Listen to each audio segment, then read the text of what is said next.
And now, it's time for Aviation News with Angela. Thank you, Mr. Whitehorse. Hello and happy pre-Valentine's Day to you. This is a special edition of Aviation News with Angela for Valentine's Day, as an early gift to y'all. However, this and future episode are always presented by Oakland San Francisco Bay Airport. We have general aviation news articles to cover, like Frontier shrinks, AA's flight attendants want change, among others. I received a Valentine's card in the mail earlier in the day, so let's things started on the double. First, we go to Frontier reduces fleet, releases earnings.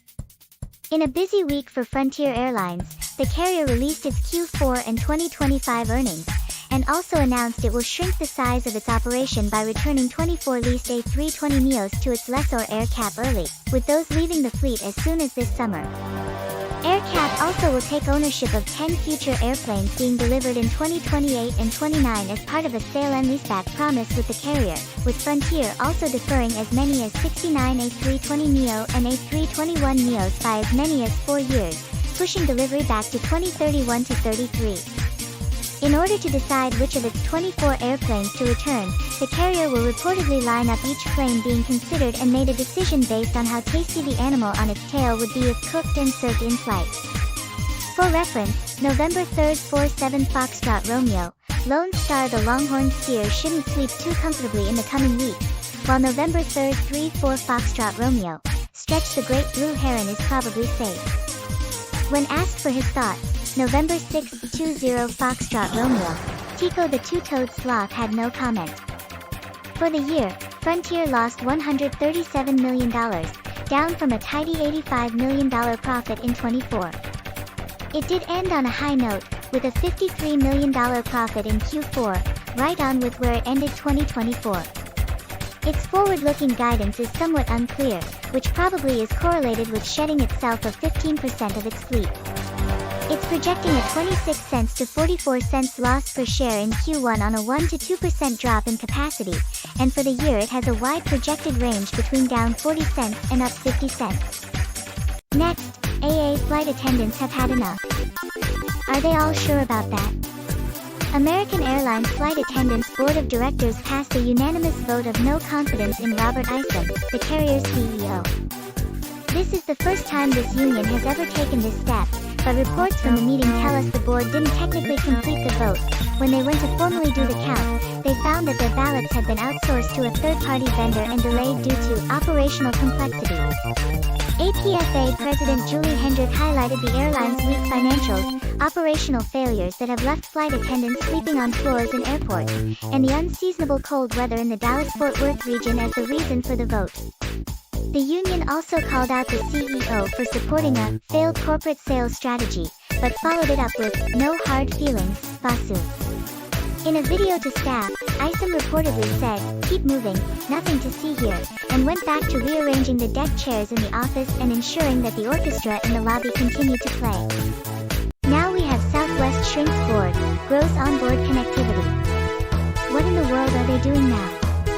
Two members of Southwest's board of directors, David Cush and Greg Saretsky, both will end their tenure next Monday, February 23rd. Both Cush and Saretsky were Elliott appointees to the board, with their departure marking another step in Elliott's withdrawal from the airlines. With the pair leaving the board, Southwest will not replace them, instead electing to reduce the size of its board from 13 to 11 members. Sources inside the carrier's Dallas headquarters tell Cranky that the decision to reduce the board by 2 stemmed from the lack of assigned seats in the boardroom, which was causing chaos with the airline's new seating policies. By reducing from 13 to 11, it opens up more space in the room, which will allow for assigned seating for future meetings.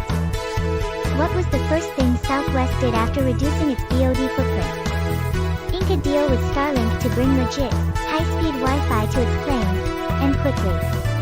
The carrier says that installation will begin soon, with the first aircraft entering service this summer, and more than 300 planes by the end of the year. To keep us on our toes, it plans to keep one plane without the new connectivity, and it will do its best to make sure that's the plane you get every time you fly the carrier. That, my friends, is naughty for them. Next up is Air Canada completes wide-body order. Are you ready? Air Canada announced an order for up to 16 Airbus A350-1000s, with 8 firm orders and 8 options. Air Canada is in the midst of updating and modernizing its fleet, and these aircraft, with a range of about 9,000 nanometers and low operating costs, will give the carrier the ability to fly just about anywhere in the world from Toronto and Vancouver. AC's current wide-body fleet features Dreamliners, B777s, and A330s. It has 14 more B787-10s on order along with 30 A321XLRs, with delivery on both expected to begin this year. The carrier follows Delta as the second in North America to order the A350-1000, with Air St. Pierre expected to be next. Kinda weird, isn't it? The planes will have Rolls-Royce XWB-97 engines, and will feature the Quiz twin-aisle cabin in the sky according to AC's press release. To enforce that, passengers caught listening or watching a device without headphones will be thrown out the back of the plane immediately and no refund will be given. It did not yet release the expected seating configuration for the A350-1000 order, but our sources tell us that it will have AC's traditional maple syrup trough in the mid-galley. Select planes will also feature a mini ice hockey rink in the back, kept cold by a funnel to the air outside the plane while at cruising altitude. And finally, we have Allegiance 25 was down, but better.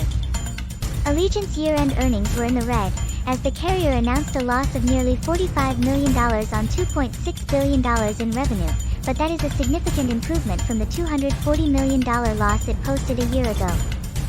Its Q4 was also stronger in 2025, with the airline seeing a $52 million profit on $656 million in revenue, a 33% jump from 2024.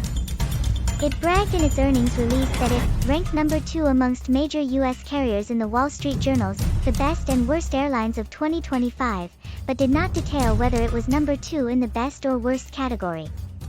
We'll assume for now it was best, but we will put our cranky investigative team on this to get to the bottom of it. Capacity grew 12.6% in 2025 for Allegiant, and its CASM ex-fuel dropped 6.1% to 8.4 cents. It ended the year with $1.1 billion in liquidity, a figure which includes $838.5 million in cash and investments, and the rest in pool towels in a Central Florida storage facility that it's held onto since divesting itself of the Sunseeker. And what episode of my series could not be complete without some airline potpourri, or aviation odds and ends as I like to call it, from Carolina Ramirez. Take it away, Carolina. Aeromexico had a punctual January. Hoo-hoo. So sweet of them. Avianca is seeking permission to operate to the United States so it can visit its namesake Paul Anka. Air Tahiti Nui named Lionel Guerin CEO. AirAsia X will begin serving London Gatwick from Kuala Lumpur via Bahrain. American's next salvo in the battle for Chicago is a new AA Admirals Club. Arajet is teaming with Melia Hotels International to create fly and stay packages in New York. British Airways had 3 flight attendants get higher than the plane.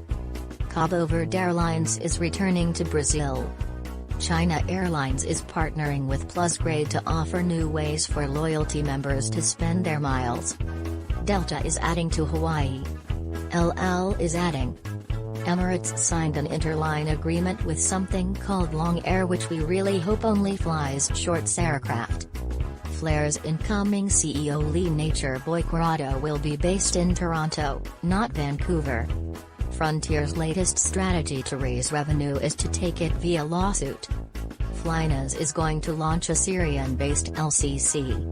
Lufthansa City opened a new base in Frankfurt. Oman Air carried nearly 6 million passengers in 2025. Most of them thought they were flying to Oman. Republic Airways released 2.7 million shares valued at just under $52 million to United in exchange for United forgiving debts and obligations of Mesa that remained on the table after it merged with Republic. SmartLynx Australia has transitioned its brand to now be Skytrans. SpiceJet finished in the red for its Q3. Spirit is recalling 500 furloughed flight attendants. United's $100 million investment in Azul was approved by the Brazilian government. WestJet, like much of Canada, is reducing its footprint to the US, but domestically, it's growing. Zip Air will up the number of times it zips to Los Angeles from Tokyo Narita up to 10 times weekly this summer. Thank you, Carolina. I appreciate it, and happy Valentine's Day to you and the camera crew who makes my series possible. And that's it for tonight's Valentine's Day special. And here is my moment of levity. I was going kayaking with my friend on our vacation, and when we got to the rental place he handed me 2 paddles and asked, "Which one do you want?" And I said, "I'll take either or." However, I wish each and every one of you a happy and safe Valentine's Day. Also, I am excited to have my Ink Bunny privileges back after a 5-month hiatus, so I uploaded my first 3 pictures using the revived name and profile picture from my first Fur Affinity account that got banned in September 2020. Anyways, this is Angela, signing off. So long.